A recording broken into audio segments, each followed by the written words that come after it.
Faculdade Finassi apresenta Finamente, um podcast sobre educação e mercado de trabalho. Olá, seja muito bem-vindo, muito bem-vinda ao Finamente, o podcast da Faculdade Finassi sobre educação, mercado de trabalho, para você que é estudante, professor, educador ou um profissional que está em transição de carreira ou simplesmente alguém curioso que sabe que conhecimento nunca é demais. Deixa eu me apresentar, caso você não me conheça, eu sou a Rafa Ferraz e sempre ao meu lado aqui apresentando o podcast comigo, Thiago Matheus. Oi, Ti! Tudo bem, Rafa? Um abraço para você, para quem nos acompanha no YouTube da Faculdade Finassi e também nas principais plataformas de streaming. Rafa, estamos aqui em mais um episódio. Sim. E hoje o nosso papo vai misturar filosofia, nosso papo vai misturar sociologia, futuro do mercado, inteligência artificial, que é um assunto, Falamos em todos os episódios praticamente. que nunca sai de moda, educação e, é claro, humanidade. Por que isso, Rafa? Porque a gente vai receber aqui ele que é doutor em Ciências Sociais pela PUC do Rio de Janeiro, ele tem pós-doutorado pela FGV, ele é mestre em Memória Social pela Unirio, tem Educação Física no currículo, Ciências Militares, ele também tem MBA em Relações Humanas. É pesquisador da PUC-Rio e da Universidade Federal Fluminense. E soma nada menos, Rafa, anota aí, do que 8 graduações. Caramba. Graduações como Economia, Pedagogia, Direito, Letras, Sociologia. E atualmente ele até cursa, tem tempo para isso, para cursar Filosofia na USP, Rafa Ferraz. Ainda está estudando. É. Ou seja, ele tem uma longa estrada na educação básica, no ensino superior e também na advocacia, porque ele tem formação em direito. E atua como coordenador e professor aqui na Faculdade Finassi. Ou seja, se tem alguém para ajudar a gente a entender esse mundo da educação e do conhecimento a ele. A gente está falando do professor Júlio César Gomes. Bem-vindo ao podcast Finamente, professor. Obrigado, Rafa, obrigado o Thiago, né? Aqui em São Paulo é sempre Ti, Rafa. Exatamente, é. Aqui, lá em Minas ou no Rio sempre é o nome completo, né? Nome completo. Aqui não, aqui é só... Aqui, no Rio também, eu sou carioca, a gente abrevia Ti, Mari, Rafa. Eu achava que seu nome de batismo era Rafa Era mesmo. Rafa, não é Rafaela. mas o meu ficou Juju, né? Juju! Professor Juju! Juju, muito bom! Agora, professor Juju, não, brincadeira. Professor Júlio César está aqui conosco. Você é mineiro de Varginha, é isso, professor? Pô, eu sou mineiro de Varginha, a terra, né, do ET? a terra do ET, conhecidíssima, né, conhecidíssima. Segundo o meu pai, né, que não sei se é uma pessoa confiável para dizer sobre o filho, ele acredita realmente que da presença do ET lá em Varginha, principalmente por evidências. Você já viu alguma coisa? Por evidências. Ele diz Evidências que tem evidências próprias. Ele diz que tem evidências em casa. Dentro de casa. Que teria Por um quê? ET dentro de casa. Não sei. Ele fala que, pô, ele sempre tentou me orientar, né? Ele falou, meu filho, pô, aqui faz isso, faz aquilo. Aí cada vez que eu fazia uma faculdade, ele falava, não, mas espera aí, isso não tem nada a ver com a outra. O que você está fazendo? Eu falei, também não sei. Também não sei, eu vou fazer porque, pô, isso vai explicar alguma coisa. O seu pai acha que você é um ET, então, porque você tem tanta formação, é isso? Acha, não, ele tem quase certeza. Ô, ele Rafa, tem quase certeza. será que é daí que vem essa fome de aprender, então, professor? Porque a gente já emenda essa primeira pergunta. É o interesse genuíno, então, da sua parte, de quem é curioso, de quem gosta muito, né, de aprender, estudar, adquirir conhecimento. É genuíno ou tem uma pitadinha aí de um ET, hein, professor? Não, eu acho que é o seguinte, né? Eu, assim, para conversar muito rapidamente, eu acho que começou com 7 anos, mas a questão era a educação. O epicentro dessa ideia sempre foi a educação. Né? Quando eu comecei a fazer alguns cursos, os cursos iniciais, eles estavam sempre focados para a educação. E quando eu fiz pedagogia, que eu acho que foi o curso assim que me deu mais... que está mais central no meu objeto de aprendizado, eu comecei a ver que tinha algumas coisas que faltava. Por exemplo, eu comecei a fazer pedagogia e me diziam que tudo era economia. Não, olha, não dá para fazer isso. Porque economia.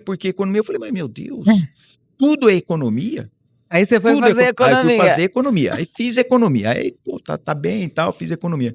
Mas aí começaram a tudo, né, todas as questões, elas ser judicializada. Eu falei assim, meu Deus, então eu tenho que fazer direito para tentar entender por que tudo está sendo judicializado na educação. Então aí fui fazer direito e aí foi, né? Aí fui fazendo algumas coisas, outras, né? Aí tinha algumas que me ajudavam muito, né? Para ser um bom professor, eu gostava muito de literatura.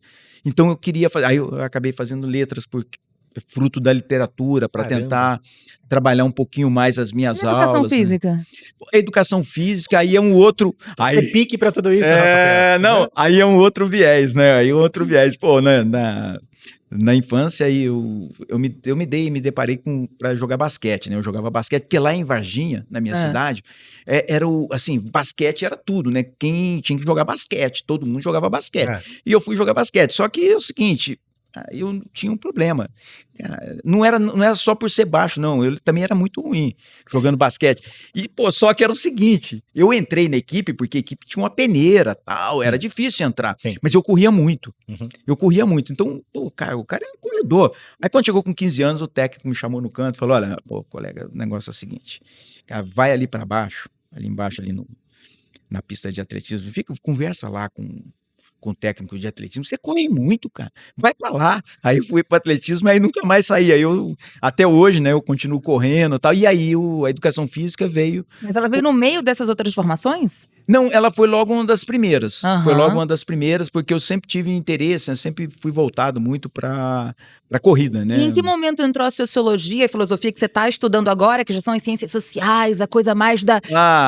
Aí veio um pouquinho depois, né? Aí veio um pouquinho depois, porque chegou um determinado momento em que eu precisava fazer pesquisa, que eu precisava aprender, precisava aprofundar a questão da educação. E aí, no aprofundamento da educação, eu entrei na sociologia. Então, a sociologia é um campo subsidiário à educação, né? Aliás, todos são subsidiários à educação, inclusive a educação física, porque eu comecei no início sendo professor de atletismo, mas terminei sendo professor de sociologia da educação, da educação física, Nossa. filosofia da educação física, quer dizer, Aham. eu terminei mais voltado para a educação. E o curioso é que tudo isso que o professor vivenciou lá atrás, Rafa, é o que a gente questiona hoje em dia no mercado de trabalho, que é você ser multitarefa. É um mundo em muitas transformações, né, professor? De certa forma, isso te ajudou? E você acha que daqui para frente é uma tendência para o mercado, para as novas gerações? Eu não sei, assim, eu vejo a tendência, né? Ela tem um aspecto. Uma multiformação que o Thiago quer A dizer. multiformação, assim, eu não sei se é uma tendência ou se é uma obrigatoriedade, se o mercado impõe, se é uma imposição. Eu fico muito, assim, eu duvido muito da nossa liberdade, né? Eu vejo assim, eu tenho muita desconfiança, assim, você é livre, não, porque você fez o que você gostou. Eu não sei se eu fiz o que eu, É assim... que nós estamos sendo Ou se a guiados. gente foi guiado, Por que eu fui fazer? Sim. Eu fui fazer economia, por quê? Porque eu precisava de economia naquele momento para tentar entender melhor o que eu estava fazendo na minha prática. Uhum. E eu acho que hoje, assim, infelizmente, para aqueles que não gostam de estudar, vão ser obrigados, né? Vão ser obrigados a estudar porque cada vez mais aumenta o conhecimento, nós somos obrigados a entender de vários pontos, né? A ideia de complexidade, né? Que ela é muito forte, né? Nós temos o Edgar Morin, que é um grande pensador da complexidade. Eu acho que a partir da década de 60, 70, quando o Edgar Morin trabalha essa questão da complexidade, dali para frente, a sociedade ela tá de certa forma formatada para a complexidade. Então não adianta muito, né? Assim, a gente fugir muito. Mas ainda que você acredite que isso é uma imposição, uma obrigatoriedade, uma tendência dessa multiformação e de muitos conhecimentos, me parece, como seu pai falou, que também é genuinamente, como o Thiago perguntou, um interesse seu por conhecimento, né? Porque você começou lá atrás, não é agora. A gente tá falando de uma galera agora de, será que você é multitarefas, multiconhecimento, mas você gosta disso? Porque no bastidor, você falou pra mim e eu fiquei... Posso perguntar quantos anos você tem? Não, tenho 60 anos. Aliás, eu estou entrando agora sob a proteção do Estatuto do Idoso. Então, da melhor idade. Não, eu não gosto de melhor idade. Não é a melhor idade. Não, não venham com essa. Não me enganem, não me enganem. Não me enganem. Mas você falou que desde quando é que você começou? Desde que você começou na primeira faculdade a estudar, bom, escola, enfim, vamos falar de faculdade.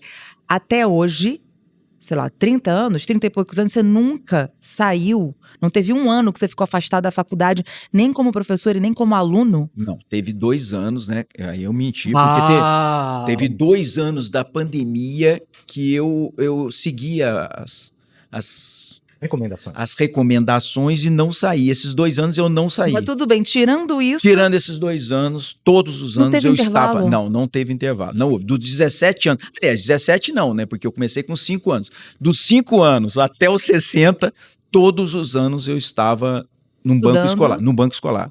Sentado ali no banco escolar. Lecionando ou aprendendo? Não. Aprendendo. Sentado como aluno. Certo. E também, em grande parte, em todos esses... como professor.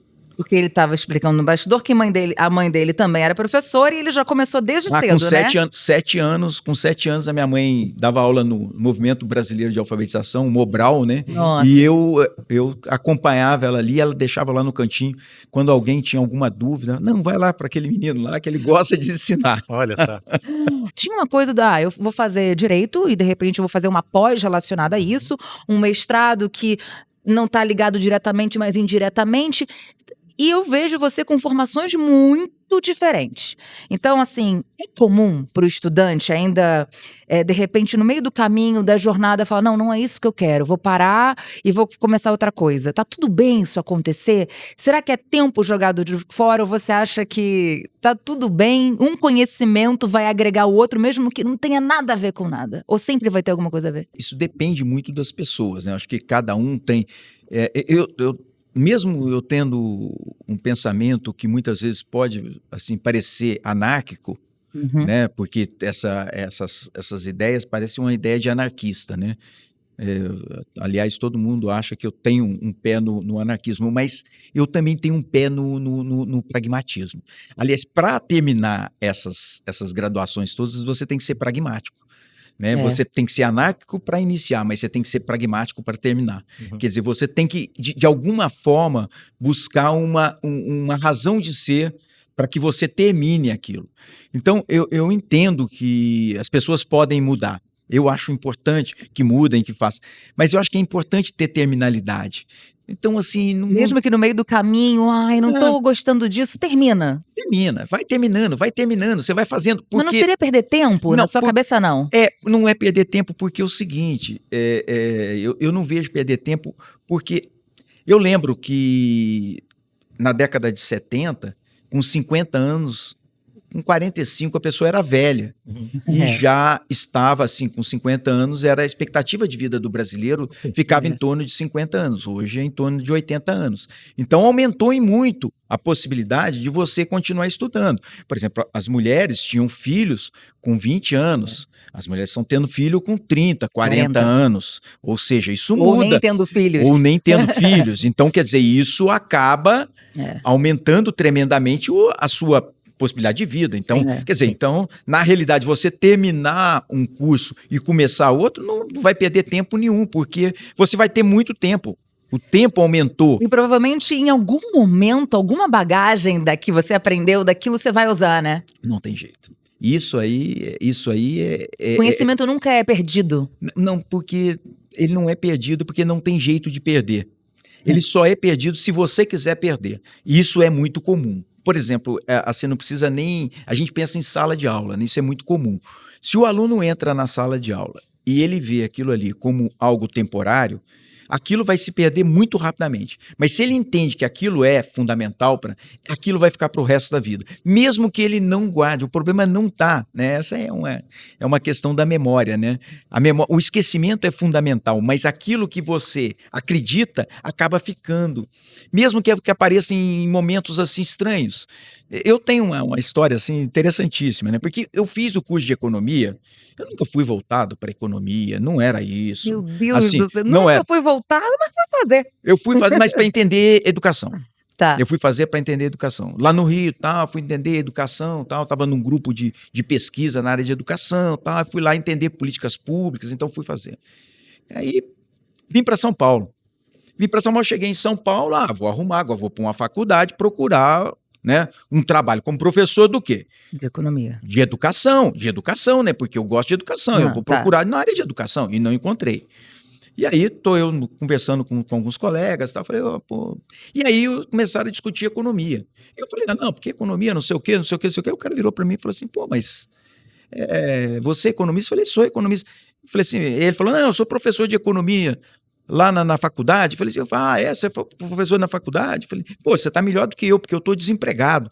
Mas como está desempregado? Eu sou coordenador lá da economia, você não quer trabalhar com... Aí eu fiquei 9 anos como professor de economia. Então... No final das contas, você gosta de ser professor. Mas economia. Se eu pegasse o curso de economia, fizesse o curso, não valorizasse, não tivesse... Como é que eu seria professor de economia? Agora, professor, apesar do seu longo histórico de formação, né, seu vasto, melhor assim, né, dizendo, nas mais diversas e variadas áreas, parece que atualmente o seu foco de atuação, professor, ele está mais nas áreas sociais, mais nas áreas pedagógicas, ou seja, né, as áreas que abordam um pouquinho a formação humana. Esse foi um movimento natural? É isso mesmo? Teve um caminho para você chegar até aí ou a vida foi te levando? Eu não vejo assim que eu tenha mudado. Assim, eu não vejo que eu tenha mudado, mesmo porque eu sempre para mim está tudo muito próximo. A economia está muito próximo da filosofia, que está muito próximo da sociologia, que está muito próximo. Assim, as pessoas gostam muito de...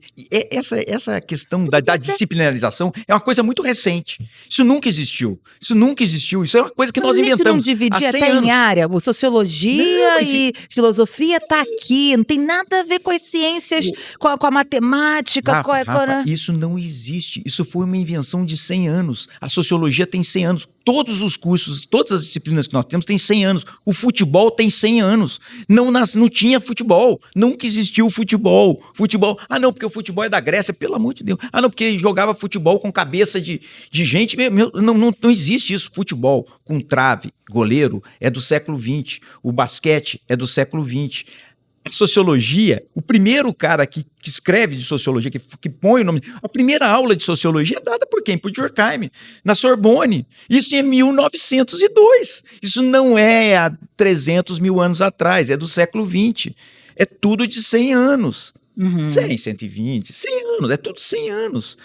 Antropologia, que é vem um pouquinho depois, criticando a sociologia. A própria ciências, né, a gente coloca assim... Não, pra você ter uma ideia, matemática. O último matemático que a gente chama Poincaré, o Poincaré é do século XX. Matemático por quê? Porque ele trabalhava com toda a matemática, então ele tinha conhecimento de tudo de matemática. Então, aí depois começaram a dividir matemática para cá, matemática para lá, não sei o quê, mas o conhecimento, até muito recentemente, a pessoa tinha conhecimento de tudo, não é desse jeito. Hoje... a gente, na época que eu fiz vestibular, a gente ainda era dividido no ensino médio, já em algum momento, quem ia fazer ciências, quem ia fazer... Né? O ensino médio técnico. Inclusive as provas, que eram para quem ia fazer comunicação social, história, geografia, ia ter discursiva, porque eu não precisava entender tanto da outra área. Era assim. Era assim. Agora, por exemplo, com a fruto dessa complexidade que nós estamos vivendo, não é assim. Por exemplo, uma disciplina que cresce de importância é a sociologia. Por quê? Porque a sociologia, se pegar, por exemplo, se você pegar geografia, pegar a disciplina de geografia. Hoje a geografia que tem mais peso é a geografia política, que é a sociologia. A história ela tem que ser contextualizada, ou seja, ela vira uma sociologia. Se eu vou falar de uma doença, a doença, numa prova, num vestibular, ela tem que estar ancorada num contexto. Eu não posso falar de uma doença que existiu, eu não sei. Não, se está no contexto, ela tem que estar no contexto, ela tem que ser uma doença de hoje. Então, o que vai cair no vestibular é o que está acontecendo, ou seja, sociologia, aquilo que tem impacto. Então, por exemplo, a gente pega as provas, uma prova de vestibular, você vai ver que todas as questões, elas têm que ser inéditas. Como que ela vai ser inédita? Ela tem que estar dentro de um contexto. Ela tem que ser contextualizada quando do ano passado. Então, um bom professor de cursinho é aquele que estuda o ano anterior. Ele estuda o ano anterior, ele sabe tudo que aconteceu no ano anterior. E aí vai cair o quê? De química. O que vai sair de química? Vai cair o que o Nobel de Química colocou naquele ano. Então aquilo vai cair. Então, olha, e sempre dentro de um contexto. Né? Você pega os prêmios, por exemplo, os prêmios estão todos eles interrelacionados. Por exemplo, já não existe mais o Nobel de uma pessoa. Normalmente é um grupo, por quê? Porque quem trabalha é um grupo, não é uma pessoa Coletivo. única, é um coletivo. Quer dizer, essa ideia de complexidade, ela é muito própria do movimento que a gente vive. Já que a gente está falando de ciências sociais, o que engloba as ciências sociais para um estudante que está vendo sociologia, filosofia, antropologia? Me fala o que são as ciências sociais e se puder dar então um pouco a diferença entre elas, assim, porque para a gente que é, né, para o leigo, para quem está começando, às vezes é meio complexo. A gente pode entender de forma lato e de forma estrito, né? Forma lato, ciências sociais são todas as ciências que trabalham, né? A gente pode pensar na geografia política, a gente pode pensar na biologia social, a gente pode pensar tudo, a gente pode pensar todas elas como tendo um viés. Na questão estrito, quando eu falo em ciências sociais, eu estou falando de três. Nós temos três ali, que é a sociologia, a antropologia e a ciência política. Então essas três formam o campo. Filosofia não entra aí. Não. A filosofia, aí é uma grande luta. A filosofia é uma grande luta, porque ela nem é considerada, segundo alguns, aí é uma briga tremenda. Não vou entrar nessa briga. Não vamos entrar nessa briga. Mas alguns dizem que filosofia não é nem ciência. Você entra porque não é uma ciência, porque o método que ela utiliza não é o método científico, é o método filosófico. Aliás, eu sofri assim muito quando eu entrei para fazer filosofia, agora... Você está fazendo Estou agora, fazendo né? filosofia, Mas eu comecei em 2022. Em 2022, quando eu entrei, foi um salto, assim, eu levei um susto, por quê? Porque o método para fazer, por exemplo, uma dissertação filosófica, ele difere muito do método científico. Como? Difere muito? É fácil, é só ver. Primeiro, a sociologia, a filosofia, ela não é baseada em dados. Você não tem dados, você não tem que coletar dados, você não tem um objetivo. E tem uma questão assim que ela é complicadíssima. Você tem filosofia, né? Platão, Aristóteles, são quantos anos? Você põe 400 para lá, mais 2.000 para cá, 2.500 anos. Mas tem o mesmo valor que, por exemplo, o Nietzsche, que o Sartre, que viveu 2.500. Qual é a melhor filosofia? A platônica ou a nietzschiana? Depende da pessoa.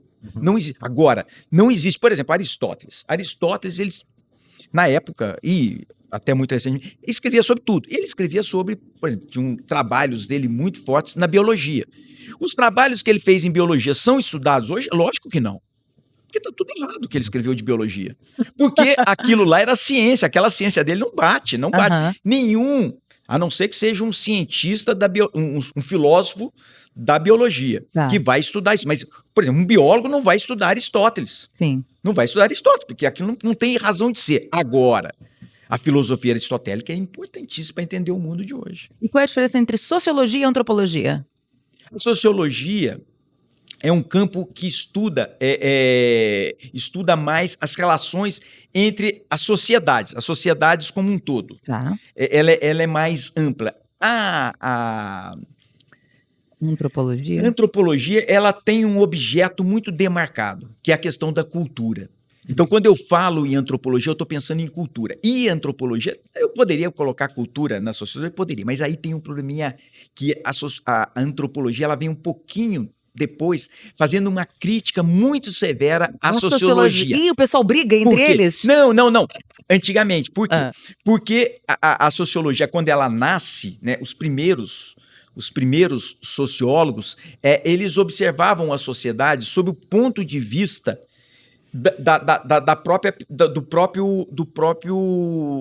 do próprio conhecimento dele. Então, por exemplo, o que eu estou dizendo é o seguinte, ele ia, por exemplo, numa comunidade e baseado nas informações, baseado na sociedade que ele tinha, ele fazia análise daquele povo. Então, normalmente, o povo que ele fazia análise era inferior e ele colocava lá.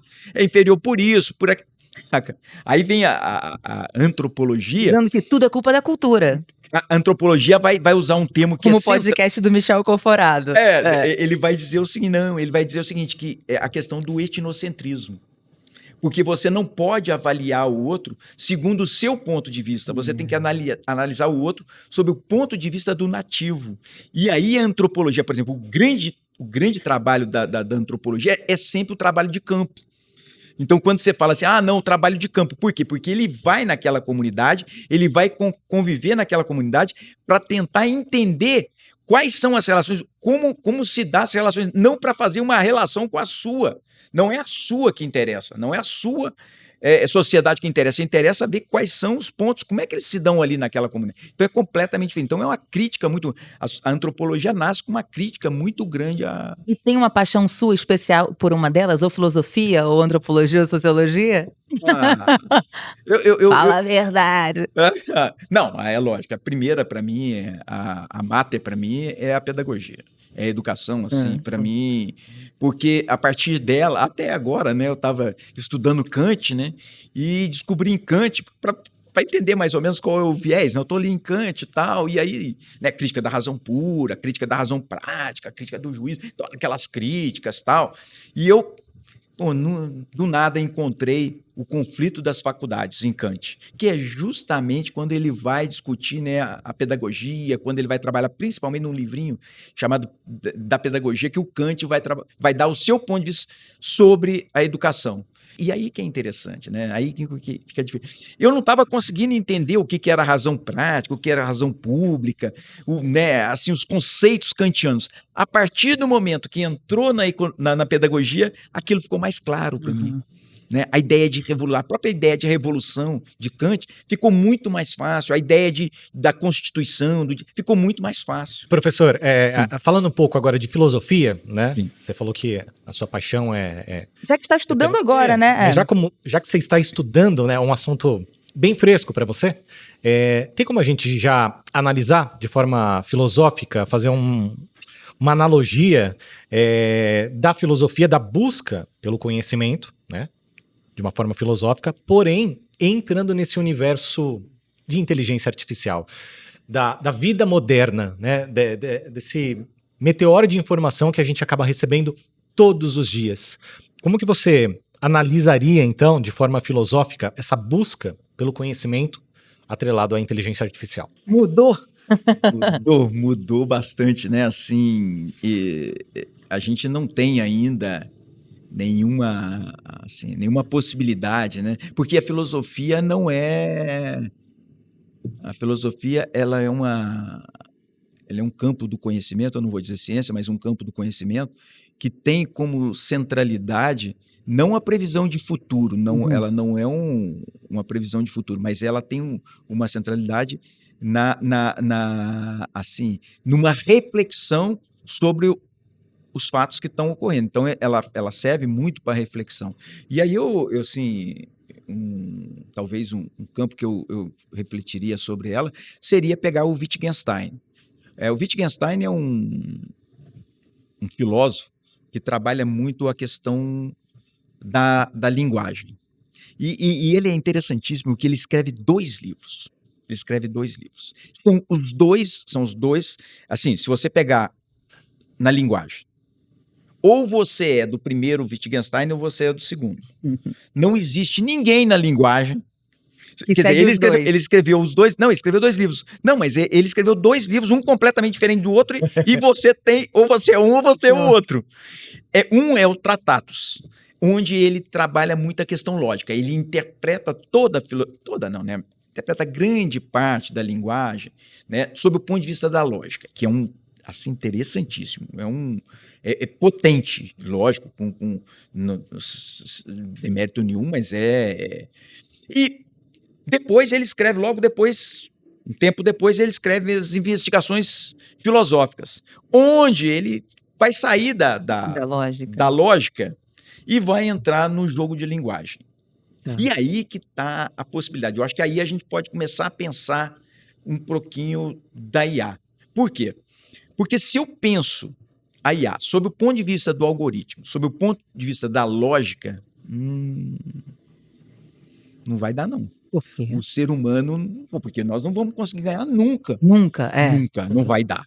Não vai dar. Eu estava conversando ali e tal, pô, eu fiz uns trabalhos, tal, tá fazendo uns trabalhozinhos e tal, e entregava lá, minha nota era tal. Aí quando eu coloquei a minha nota, daí depois o pessoal começou a usar IA, eu comecei a ficar sem IA, minha nota caiu, aí eu botei IA, minha nota subiu, ficou no mesmo nível que todo mundo. Então, quer dizer, a necessidade da IA. Se fosse o ponto de vista lógico, eu preciso da IA. Não vai ter jeito. Agora, o grande problema assim, eu seria completamente dependente dessa lógica, né? Eu seria completamente dependente e a partir daí a lógica, como ela é muito mais potente, mas só que tem um jogo de linguagem.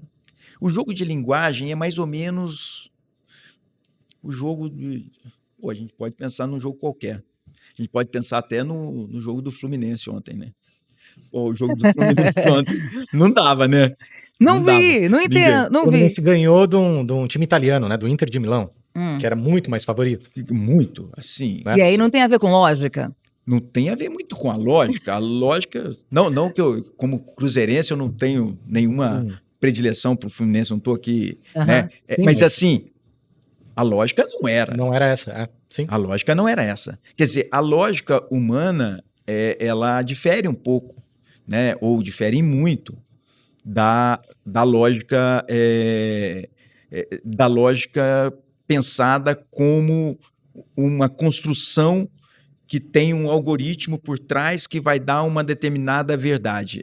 A verdade humana, ela transita, né, de forma muito, assim, muito nas nuvens. Então, mas tentando trazer isso para essa lógica do conhecimento da inteligência artificial.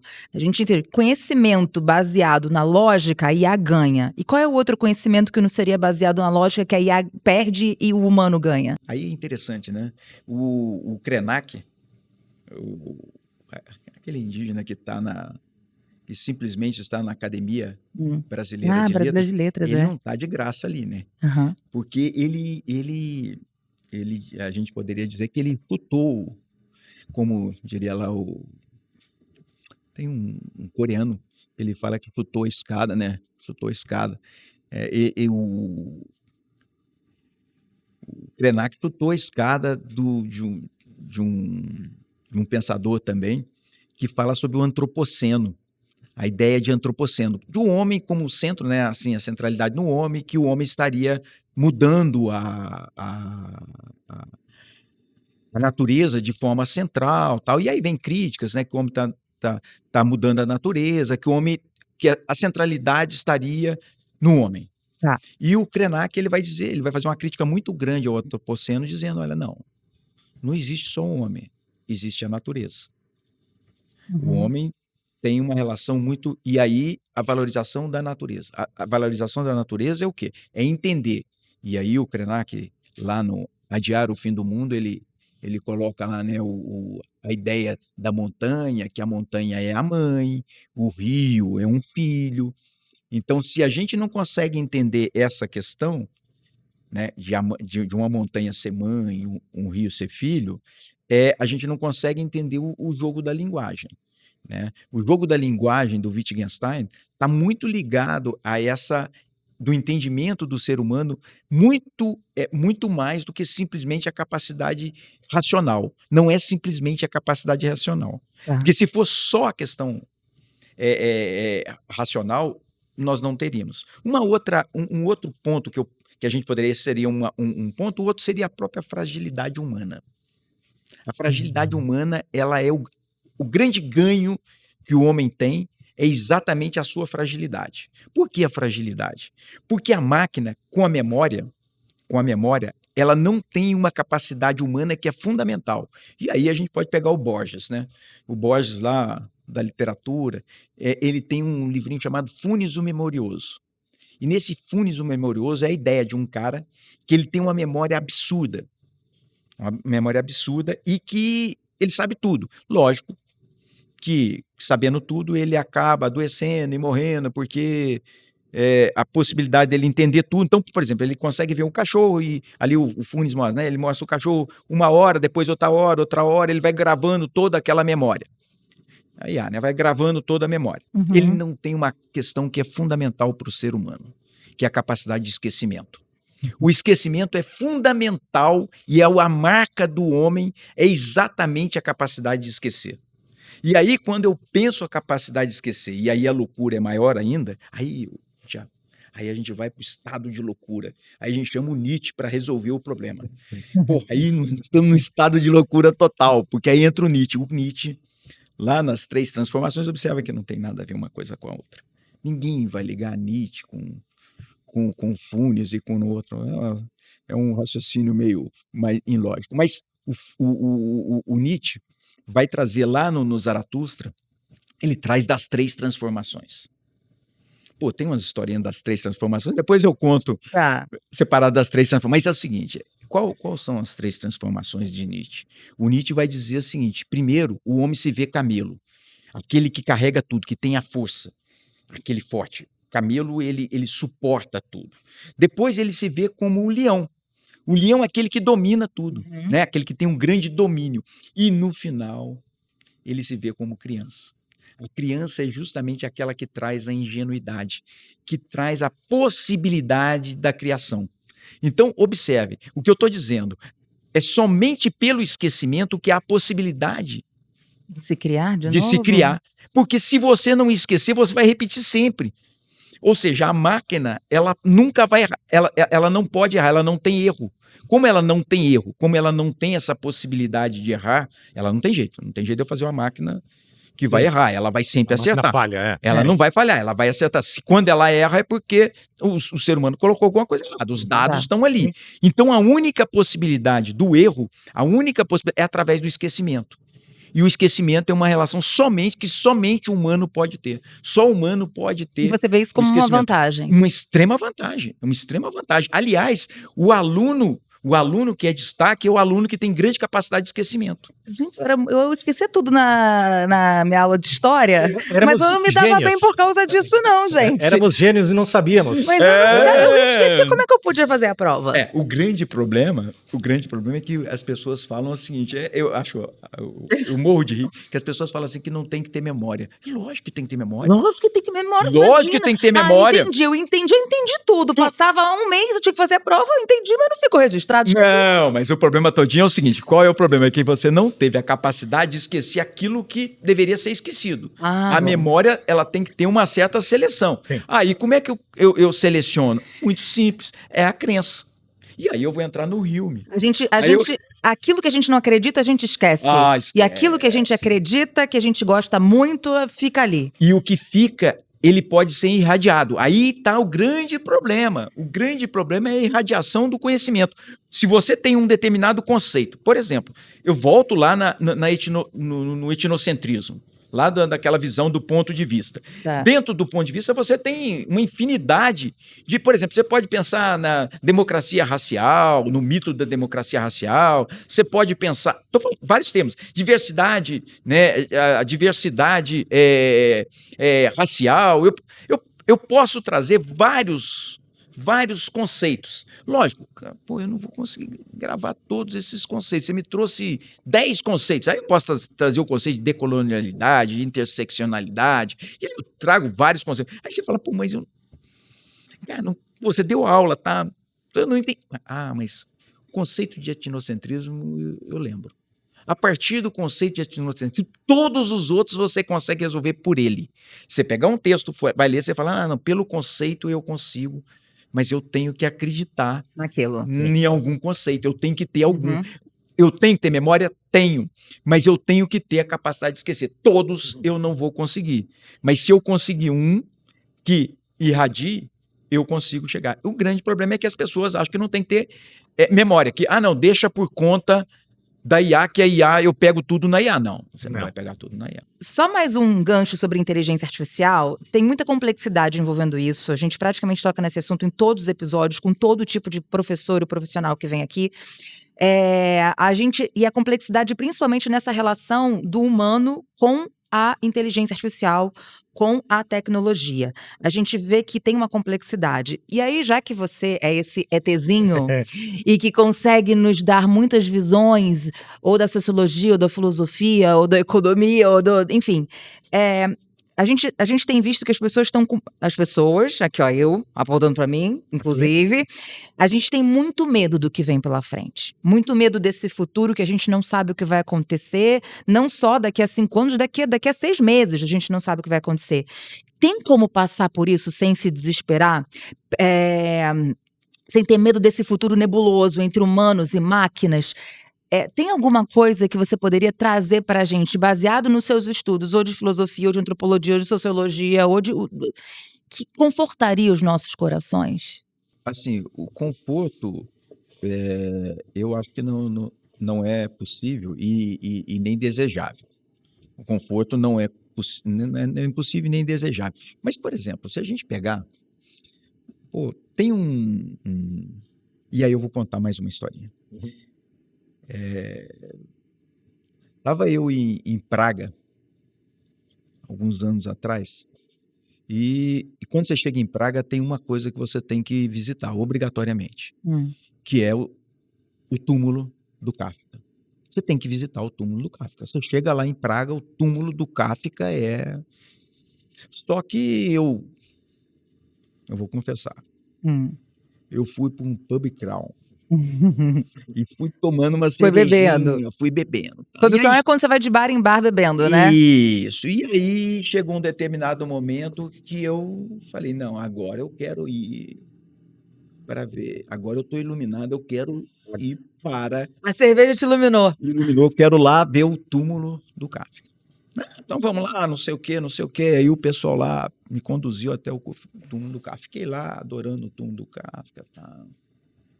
Só que depois eu fiquei sabendo que o túmulo não era do Kafka. Era do Capek. Eu falei, cara, Capek, eu não conhecia.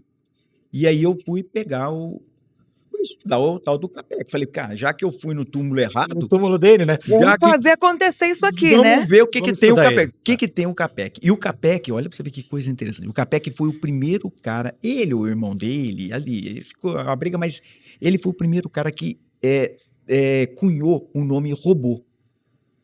Robô. Então o nome robô vem do Capek. E o Capek escreve um livro chamado A Guerra das Salamandras. Isso em 1933. Ou seja, ele é contemporâneo ao Kafka. Eles viveram na mesma época ali. E só que ele escreve A Guerra das Salamandras. A Guerra das Salamandras, o que é a Guerra das Salamandras? Observem mais ou menos como muito parecido, 1930. Ou seja, quase 100 anos atrás. Tal. Escreve a mesma coisa. Qual era a ideia dele? A ideia era o seguinte, essa salamandra é tipo um anfíbio, tal, sim. que tinha lá na Polinésia, que ele achou lá na Polinésia. Só que essas salamandras, na ficção lá, essas salamandras, elas começaram a ter possibilidade de trabalho. Começou a trabalhar essas salamandras. E aí começou a trabalhar. Então as salamandras... Aí o ser humano começou a sair fora e deixou as salamandras. Não, salamandra faz isso, salamandra faz aquilo, salamandra faz aquilo, salamandra faz aquilo. E salamandra faz tudo. E aí salamandra também era braçal. Já tô fazendo o comparativo aqui. Braçal, mas dali um pouquinho ela foi também pro intelectual tal. E aí no final do livro... Só tinha salamandra. Tinha a salamandra e tinha um ser humano. Só que aí a salamandra começou... E aí vem a questão que eu falo. Que eu acho muito claro. Para mim está muito claro isso. Há muita gente dizendo, né? Não, olha, IA ajuda, aí ajuda. Eu não consigo ver ajuda nenhuma, mas tudo bem. Não consigo ver ajuda nenhuma em que ponto? Em que ponto? Na capacidade de aprendizado? Não, isso aí eu vejo, perfeito. Mas numa coisa que todo mundo fala que é o tempo. A IA me deu mais tempo. Não, nunca vi isso. Porque a IA, à medida que você vai fazendo mais, ela vai produzindo mais capacidade. Não a IA, nós vamos... Então você, por exemplo, faz um trabalho. Se você consegue fazer o trabalho mais rápido, você começa a fazer outro trabalho. E aí você começa a fazer mais outro. Não tem fim. Não tem fim, porque a própria IA, e aí você é alimentado. E aí quem está fiscalizando você? Quem está fiscalizando o seu trabalho? A própria IA. Então você começa a discutir com a IA. Nessa guerra entre você e a IA, você vai perder. Se você entrar nessa lógica de quem vai fazer mais rápido, você e a IA vai ganhar. Então, sob esse ponto de vista, a IA vai ganhar. Não, aí não adianta.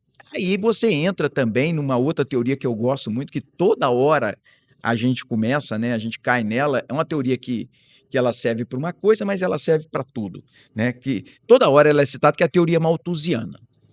A teoria malthusiana é aquela da PA e da PG, que o ser humano, né, num determinado momento, eu estou falando ali do início do século XIX, em que esse economista, o Thomas Malthus, ele diz o seguinte, que a população iria crescer em PG, ou seja, numa progressão muito rápida, e que a alimentação ia progredir numa PA, numa progressão aritmética, de uma forma mais lenta.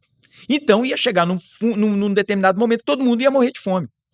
Porque uma está crescendo em PG, a população crescendo muito rapidamente, que é chamada teoria das populações. Essa teoria malthusiana, ela entra em todos os lugares, em tudo. Então, na IA ela vai entrar, todos os momentos que acontece qualquer coisa, vem essa ideia, esse medo,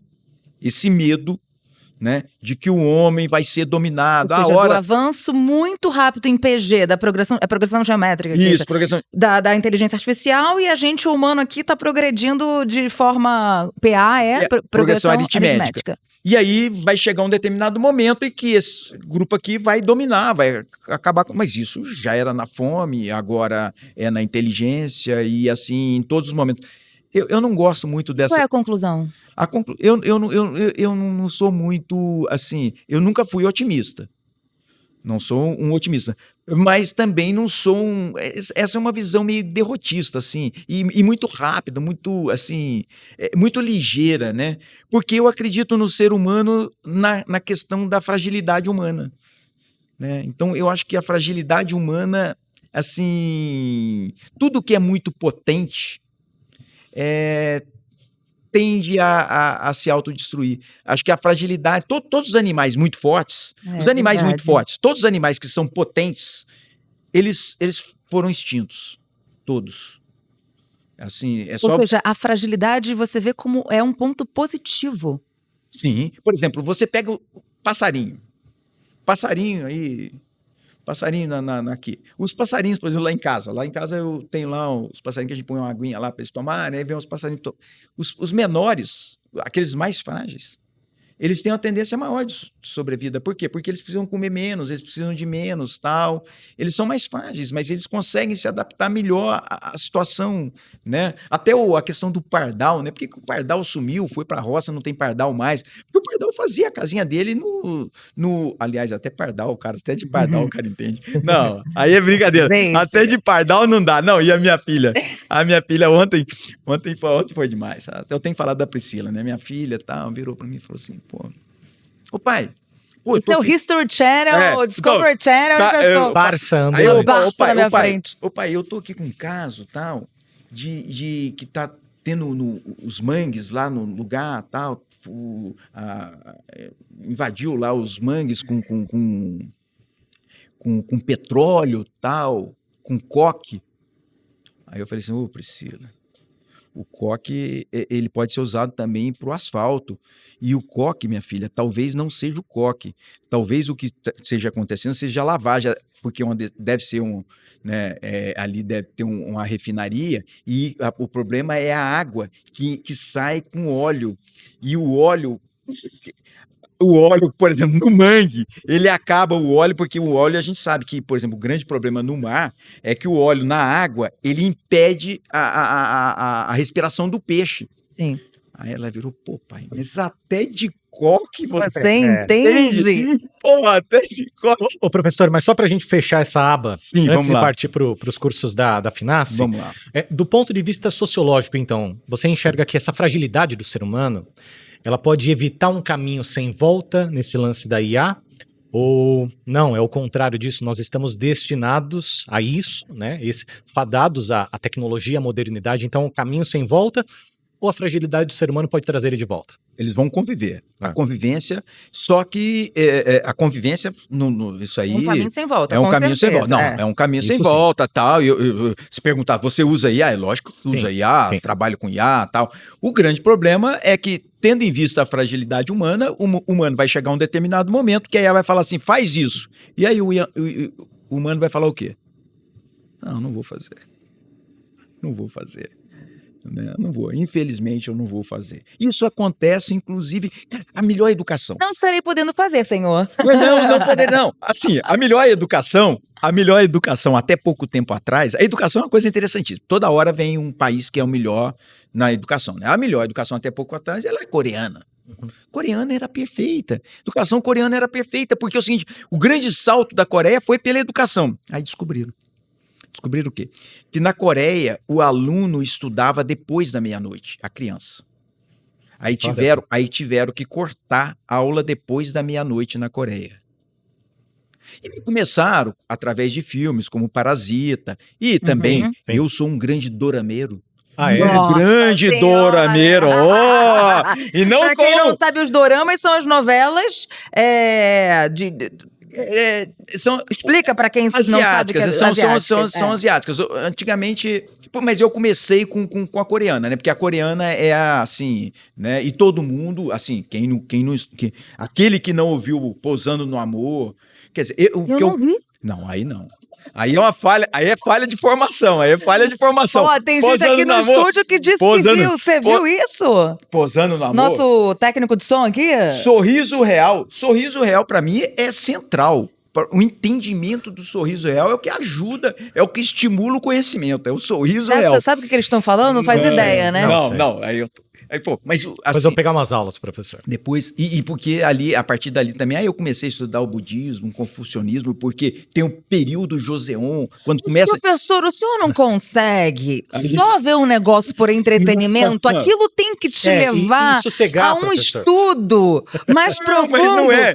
Só pra ver o dorama. Mas não é, porque quando você começa a pegar o dorama, quando você pega um dorama coreano, os primeiros, e pega um dorama chinês, você começa a observar a sociedade. Como a sociedade é diferente. Por exemplo, sim. Um dorama coreano, os primeiros, eles tinham algumas questões que agora sumiu, os mais recentes sumiu, que era o seguinte, que ele seguia muito o modelo confucionista, do confucionismo, porque a Coreia, ela teve um período em que o budismo foi afastado, né? O budismo foi falar, o budismo tal, gente, as religiões são todas elas extremamente complicadas, né? E o budismo também teve problemas com o budismo lá na Coreia, né? E você entra com o confucionismo. E o confucionismo é o quê? O confucionismo tem a centralidade no homem. Então o homem é central. Qual homem? O primogênito. Como é a Igreja Católica tem muito... É o que a gente foi perdendo, tal, mas o primogênito tem uma força muito grande na religião católica também. Mas para o confucionismo ele é central. Por que ele é central? Porque ele acumula o capital. Ele acumula o dinheiro. Todo o dinheiro está no primogênito. Então os outros não fazem muita diferença. Então todos os dramas coreanos, esses primeiros, eles são centrados no primogênito, na importância desse primogênito para ele manter a riqueza. Então é muito interessante, você vai assistindo, sempre tem um CEO, o caso sempre é um CEO, tal, não sei o quê, diferentemente do dorama chinês. O dorama chinês já entra com uma pegada em que a mulher tem uma maior projeção no filme. Então, normalmente, o dorama chinês, a protagonista é uma mulher. E no dorama coreano, você tem... Então aí você começa a pegar... quando você vai para o tailandês, aí já mistura. O tailandês já tem uma questão de gênero, já entra discussão de gênero. O tailandês traz uma questão de gênero muito forte. Então, por exemplo, você não vai encontrar, por exemplo, homossexuais em dorama coreano e dorama chinês, mas você vai encontrar essa discussão muito claramente no tailandês. Então, quer dizer, são questões assim interessantíssimas. Isso também a gente está falando de antropologia, não? De antropologia, de cultura, né? E no dorama, aí as pessoas falam assim, não, o dorama... Opa, pera, calma, depende do que você está analisando no dorama. Vamos falar um pouquinho, então, da Faculdade de Finace. Vamos. Você veio para a Faculdade de Finace como professor, coordenador. Como é que foi esse convite? O que você está trazendo para a grade curricular? Conta pra gente um pouquinho. Eu estou na Finace desde o ano passado, né, a coordenação e tal, nós temos um grupo pequeno. Você coordena e também dá aula? Eu dou aula também. Não, eu não consigo. Você dá aula de quê na Finace? Na aula, eu dou aula de... São dois termos que a gente pode... Eu dei aula no primeiro ano de teoria da educação e atualmente eu estou dando aula de... Educação étnico-racial ou diversidade étnico-racial, Legal. né? E é interessantíssimo, né? Assim, os alunos, acho que as alunas, né? Porque a pedagogia, nós só temos alunas, né, no curso, e nós tivemos, assim, movimentos muito interessantes, aulas interessantíssimas, assim, nós tivemos aulas, assim, assim, só para... Primeiro, todas elas, eu trouxe os livros, roubei os livros da minha filha, né?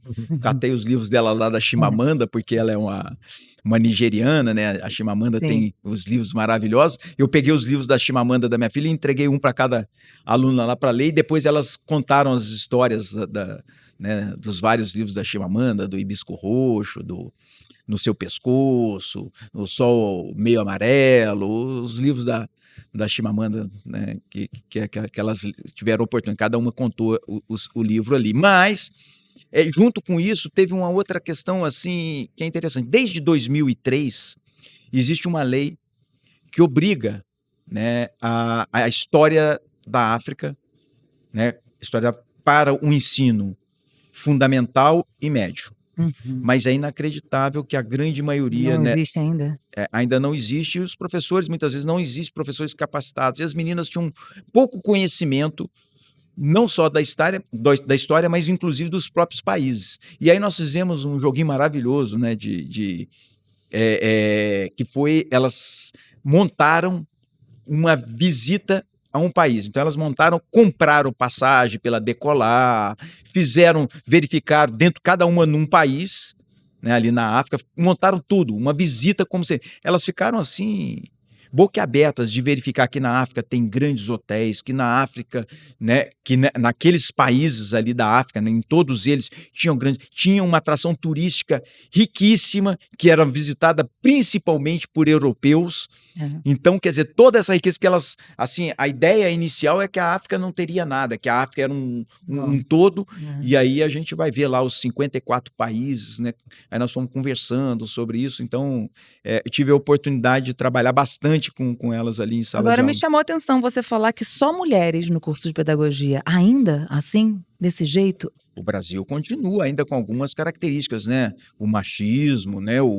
A questão do racismo, nós ainda conseguimos preservar bem, né? Nós preservamos, Infelizmente. nós cultuamos bem, né? Inclusive, a gente avança, né, no direito, a gente tem, né, a Lei Maria da Penha, tem a questão do feminicídio, e ainda continuamos com os índices alarmantes, isso em relação ao mundo inteiro, né? Então, nós ainda temos muito a avançar, né? E uma das formas de avançar, eu acho que uma das formas de avançar é pelo conhecimento. Se a gente não tiver conhecimento, uma das lutas, né, que a gente observa, por exemplo, hoje é o próprio banheiro, né? O uso do banheiro. O banheiro misto. Isso seria um avanço tremendo. Isso seria um grande avanço. Porque são nos pequenos detalhes que a gente consegue tirar um pouquinho essa questão do machismo, essa questão da possibilidade de troca, né? E aí você falou dessa aula, mas também, e como coordenador, você está coordenando qual área dentro da... Na realidade, eu coordeno os cursos de pedagogia, né? O curso de pedagogia, que tem também ali a pós-graduação, né, em docência do ensino superior. Temos também a possibilidade no campo da psicopedagogia, né?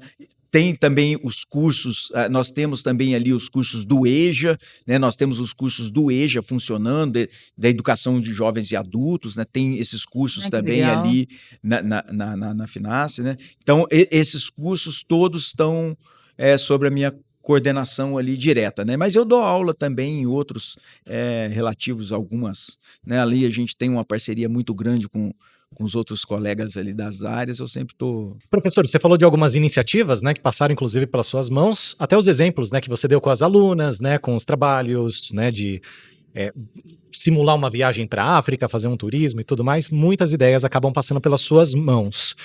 E a sua marca trajetória, você está falando, a sua marca de trajetória, né, como você está falando desde o início aqui com a gente, é transitar muito facilmente por diferentes áreas, né, de conhecimento. Então, como que essa visão multidisciplinar para você acaba influenciando aqui na FINASSE, na discussão do currículo, da formação das aulas, dos projetos e até mesmo na formação dos docentes? Eu acredito o seguinte, a nossa equipe na Finácia é uma equipe que, primeiro, não é uma equipe que está nascendo agora, né? Não são professores, são professores com uma bagagem muito grande. Então, na realidade, eu não me vejo assim como um coordenador, Tá. né? Eu não me vejo como um coordenador. Eu acho que é muito mais uma relação de troca, Uhum. até fruto da capacidade dos professores que a gente tem. Sim. Né? Nós temos professores, a professora Cláudia, que eu já tinha trabalhado em outros movimentos, né? A professora Cleusa, o professor Renes, são professores que têm uma bagagem assim, uma bagagem muito grande, né? Assim, de passado, e que trazem tudo isso, bagagem tanto na educação básica, né, como professores da educação básica, como na educação superior. Então, a nossa conversa, o nosso diálogo, né, é sempre um diálogo muito franco. Eles tiveram uma participação muito grande na mudança do nosso currículo, né? Então, nós passamos por essa mudança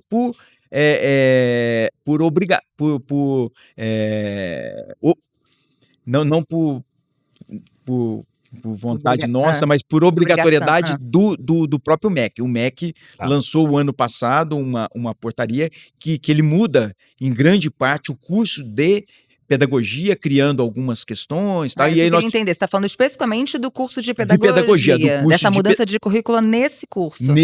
No curso de pedagogia. Então, tem mudanças, tal. Então, esses professores ali tiveram um papel central para que a gente pudesse criar as novas disciplinas, tal. E em outros cursos também, como a pós-graduação também, eles também têm, né? A pós-graduação, lato sensu, ela tem uma característica, né?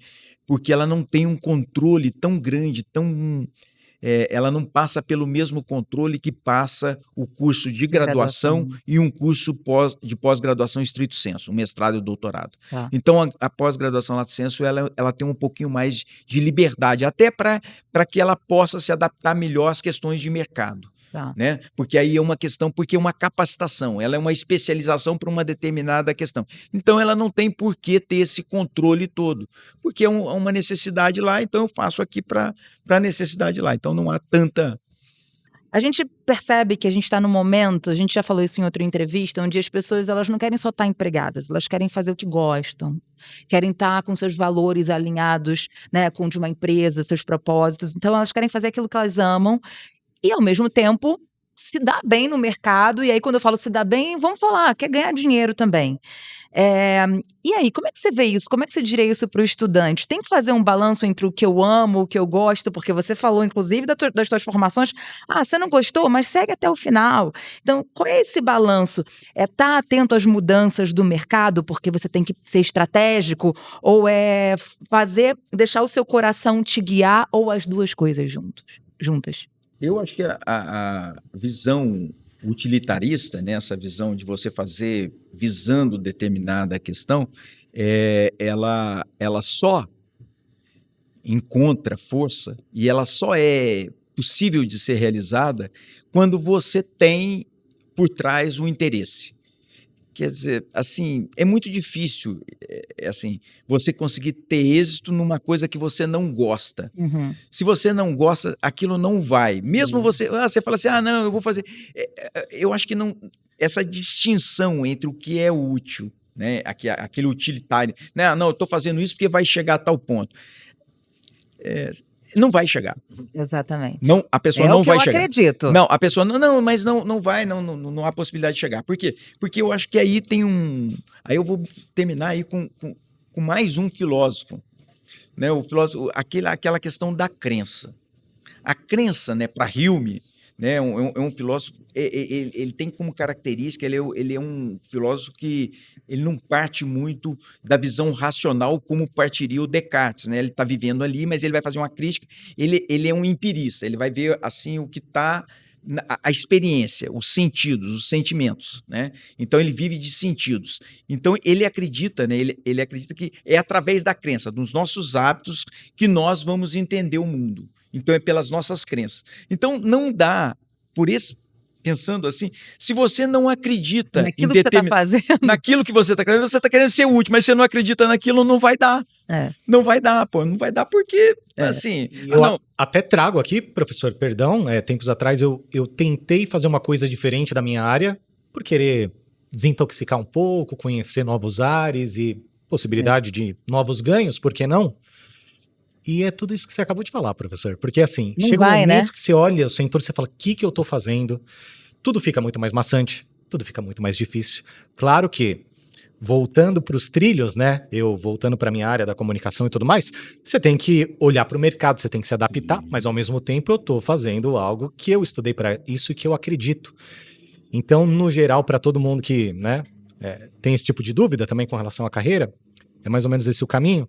Talvez o meio termo entre as duas coisas, porém Faça o sendo que bem ama, guiado. mas nunca deixe de olhar pro mundo, pro que tá acontecendo. Pra você, dentro da tua área, do que você gosta, caminhar E se com adaptar. essas evoluções e se adaptar, né? Eu acho que o amor, né, como você coloca aí, eu chamo de crença, né? Aquilo que Crença. você acredita, né? Exato. Se você acredita, eu acredito nisso, pô, eu gosto disso, eu acredito nisso aqui. Se eu acredito nisso, vai dar. O grande problema nosso que a gente está passando, Rafa, é o seguinte, é que muitas vezes parece que só tem um caminho. Exato. E aí a gente observa, né? Eu tava comentando aqui no início, na minha família, nós éramos todos, no início, professores. Hoje, em grande parte, são médicos. Mas eu não sei, assim, eu tenho, sabe, assim, eu não sei se é sucesso, eu não sei até que ponto, né? Aí a gente começa a ver alguns problemas, tal, Você foi né? fazer medicina porque diz que medicina dá dinheiro, Dá ou se realmente existe uma crença de acreditar e de gostar daquilo, né? E aí depois começa a aparecer os problemas, né? Porque a medicina é uma carreira que exige muito. Ela não é tão simples, ela tem certos impactos emocionais, tem certos impactos, né? Então eu não sei, assim, se você vincular a tua carreira somente para ganhos, se isso no futuro, se isso É sustentável. se é sustentável. Eu não acredito nessa sustentabilidade. Eu acho até que nem a curto prazo. Eu Eu também acho acho que que a não. curto prazo o negócio não vai dar muito certo. Assim, não é que você tem um amor apaixonado, não é esse amor, não é essa paixão assim, não é uma paixão, mas é a crença. Eu acredito nisso, eu estou fazendo isso porque eu acredito nisso. Não é uma paixão desenfreada, porque isso nunca dá certo também, né? Ah, não, eu tenho uma paixão, eu Sim, olhou lá, eu gostei, eu gosto disso porque é bonito, porque não é isso. Não é isso. E uma coisa que é fundamental, gente, não tem jeito. Se tem uma coisa que não existe isso. Você fez a faculdade e tal, e você chega a um determinado ponto na faculdade que é cansativo. Você está lá no terceiro ano, você está lá, não sei, né? Acontece algumas coisas. Para você não, né? Porque tá estudando até hoje. Não, mas é para todo mundo, para todo mundo. Para mim também é assim. Só que é o tal negócio. As pessoas têm que entender o seguinte: tem semestre que as coisas fluem, que você aprende, que você chega perto do Olimpo, e tem outros. Que você fala, o que eu tô fazendo aqui? Mas só continua. É isso mesmo. Um vai se dar. Não, professores, gente. Aí para professores, já vou dar uma dica para professor. Gente, o professor que você gosta, afasta dele. Por quê? Afasta desse professor. Se você gosta, porque ele está repetindo, você está repetindo. Ele é exatamente o que você gosta, é o que você sabe. Ele está falando o que você já sabe. Afasta desse professor. Esse professor É o que é confortável, né? Você está ouvindo o que você gosta. Não. Você precisa do desconforto. Aquele professor que fala coisas que você tem, porque aí é o conhecimento. E o conhecimento, ele não é agradável, porque o conhecimento ele leva ao quê? A alguma quebra daquilo que você tinha como verdade. Então, se você conhece alguma coisa, você tinha algo antes. Aquilo para entrar vai ter um certo choque. Nesse choque você não gosta muito. Eu não gosto muito disso. É lógico que você não gosta, porque aquilo está ocupando um espaço. Eu gosto disso. É lógico que você gosta, porque você já sabia, aquilo está só muito corroborando com o seu conhecimento. Então, cara, não fique muito longe. E é o seguinte, professor, a mesma coisa. A mesma coisa. O professor é o seguinte, eu olho assim e falo, nossa, esse aluno perfeito, aluno perfeito. Afasta dele. Afasta dele. Porque ele não vai olhar para a tua cara depois, ele nem vai olhar para você. aquele aluno está lá no fundo, que reclama, não sei o que, não sei o que. Aí depois ele chega perto do professor, 20, 30 anos depois ele vai chegar perto de mim e falar o quê? Professor, você falou aquilo, eu lembro até... Você não sabe nem o nome dele, porque você sabe o da frente, que não sabe o seu nome. Mas o que está lá no fundo, você não sabe o nome. Mas é esse que vai te agradecer. É esse aluno... É porque, assim, quando gera um incômodo na gente, o incômodo é que faz a gente lembrar, é que faz a gente mudar. Quando gera um incômodo, né? Agora, pegando esse gancho, o que os alunos da Finassi, então, podem esperar de você, do seu Então convívio? você quer que eles não gostem de você, né? Pelo jeito. Ou quer que eles gostem? Não. O problema é o seguinte, como você vai tratar? É a questão da angústia. Tá. É a questão da angústia. Aí entra também uma visão sartriana, né? Aí entra o lado sartriano. Mas angústia. O professor facilitador, o professor mediador, o professor... acho maravilhoso. Mas não é meu... Angústia. Angústia é o quê? É deixar alguma coisa para que ele possa entender que falta alguma coisa. A aula, ela não pode terminar como, assim... Não pode ter um fim. Não pode ter um fim. Tipo um filme com início, meio e fim? Não. É uma série. Ela tem que deixar alguma coisa para que você possa desenvolver depois. Tem que ter alguma coisa para o aluno pensar depois, para que ele possa, né, entrar num certo conflito, numa certa... Né, é essa angústia mesmo, né? De falar assim, mas espera aí, cara, isso aqui falou, mas eu não concordo muito com isso. Será que é isso aí? Né? Eu falo com os alunos, olha, cara, não adianta. Eu sempre uso a questão da lei da gravidade, né? Eu digo que o conhecimento, o aluno entrou na sala de aula. Está ali, prestando atenção, tal. Mas o problema tem a lei da gravidade. O conhecimento, assim que você sai da sala, ou no máximo 20 metros ali, tem a questão do fio terra, tal, e o conhecimento vai todo embora. Vai todo embora. Tudo aquilo foi embora. Se não ficar uma angústia para você depois... Buscar de novo? Procurar alguma coisa e fazer aquele pontinho, né? Aquele etnocentrismo, né? Olha, não entendi bem isso. Aí eu vou lá, chego em casa à noite, abro lá, olha aqui um outro exemplo. Olha, tá trazendo aqui o primeiro, Malinowski. Aí o cara já entra no Malinowski, quando ele entra no Malinowski é porque ele já aprendeu. Ou seja, você vai causar aquela angústia pelo conhecimento e por nunca parar, por sempre buscar mais. Sim, é isso que o pessoal pode esperar. Estejam preparados, viu? Muito bem, muito bom, professor. O tempo passou voando, Rafa, mais uma vez, porque os convidados sempre, né, causam isso na gente, né? Essa vontade, essa angústia da gente de perguntar mais, de querer saber, mas quem sabe numa próxima convidamos o professor. Parte 2, porque novamente. Eu já vi que com o professor, com o ET Juju ou o professor Júlio, a gente aqui não é filme, é série. Que chega no final da série e fala assim, o que vai acontecer agora? Exato. O que vai acontecer agora? Agora, mas, perdão, professor, e até para você deixar a sua frase de destaque, ou então que a gente sempre pergunta, né, Rafa? Frase, ideia, autor. Um livro. Você já citou diversas aí, né, nos mais variados campos, mas que você gostaria de deixar como sua marca registrada aqui desse podcast? Esse gostinho de quero mais. De quero mais. Eu vou continuar com uma que eu sempre transito em sala de aula, todas as vezes eu sempre falo do Kafka, né? O Kafka tem um conto que eu acho maravilhoso, né, que chama Um Artista da Fome, né, que ele vai ali, de alguma forma, mostrar, né, a figura de um artista da fome é um faquir, tipo um faquir, aquele que deixa de comer, tal. Então era uma profissão, isso era uma profissão, segundo o Kafka, ali no século, principalmente no século XVII, século XVIII, então as pessoas viviam, né? E aqui no Brasil também, mas aqui no Brasil a gente tinha a figura do caixeiro viajante, que era aquela pessoa que viajava de uma cidadezinha para outra, e só que é o seguinte, naquelas cidades ninguém viajava. Então todo o conhecimento que as pessoas tinham vinham desse caixeiro viajante e lá, no caso, vinha por esse faquir. E esse faquir, o que ele fazia? Ele chegava na cidade, ele vinha carregando uma jaulinha nas costas, e ele chegava, ele entrava dentro dessa jaulinha e ficava lá, sem comer. Ele passava lá 30 dias, por exemplo, na cidade sem comer. E as pessoas ficavam vigiando esse faquir. Então ele ficava lá vigiando e tal. E lógico que ficava vigiando e conversando, e ele vai contando toda a história, como era o mundo fora daquela cidade. Então ele contava a história, né, do mundo ali. Só que o que acontece? Num determinado momento surge também um outro entretenimento, a ideia do circo. E aí o circo chega na cidade.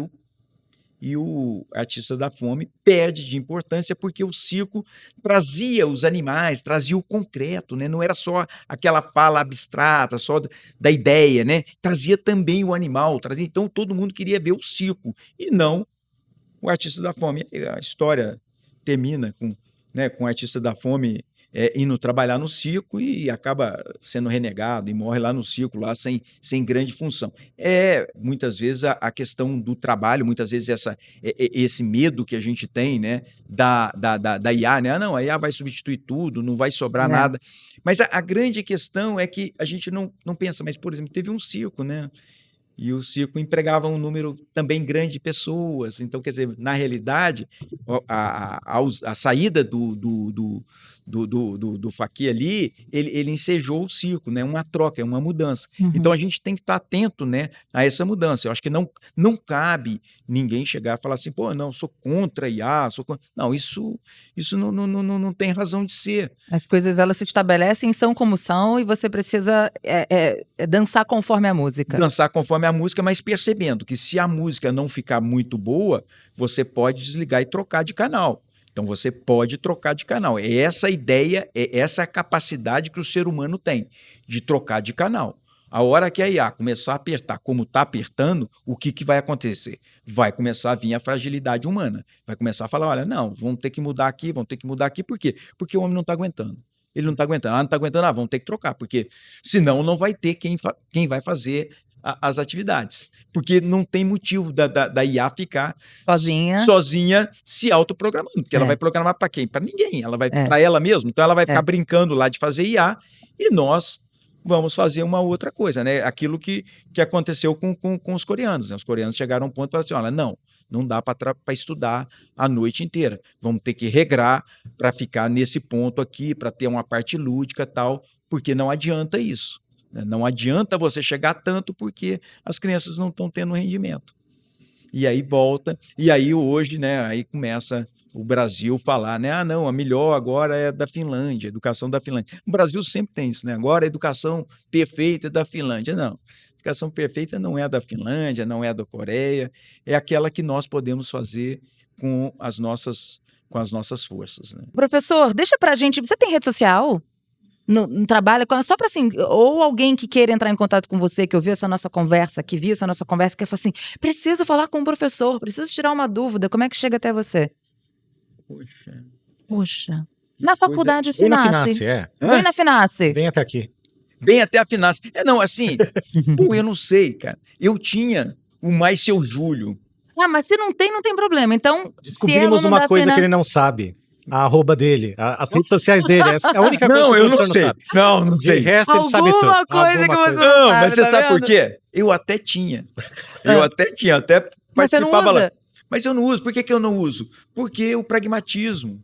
O pragmatismo, a ideia do pragmático. Eu tinha para quê? Porque quando eu comecei a ter as redes, tal, fiz até um canal do YouTube. Eu tenho até um canal do YouTube. Fiz um canal do YouTube, mas eu fiz o canal com um propósito. Qual era o propósito? O direito. Aí o direito saiu porque, fruto da pandemia, tal, umas questões lá, eu dei uma desanimada. E aí o canal ficou lá. Mas tem o canal Mais Seu Júlio. Mais Seu Júlio, porque sempre todo mundo pergunta, mas Seu Júlio, o que está acontecendo? Mais Seu Júlio. Mais Seu Júlio, tudo é mais, né? Mais Seu Júlio, o que está acontecendo? Se acontecer isso, o que eu faço? Tal, aí... Tá com dúvida de qualquer coisa? Mais Seu Júlio. Mais Seu Júlio. Isso aí. Ou então, aqui na instituição, aqui na Finace. Estamos aqui na Finace. Professor Júlio César Gomes, foi um prazer receber você aqui. Aprender demais ou tentar seguir a sua linha de raciocínio, aprender um pouco, né, absorver um pouquinho. E quem sabe, por que não, Rafa, a gente faz esse convite para praticamente todos os convidados. Numa próxima, né, na próxima edição, a gente bate o papo 2.0 aqui, juntos. Estamos aí juntos, eu que agradeço. Muito obrigada. Obrigada pela sua companhia aqui no nosso podcast, no nosso videocast, e até o próximo episódio. Beijo. Abraço, gente. Tchau, tchau. Muito bem, professor. Nossa, hoje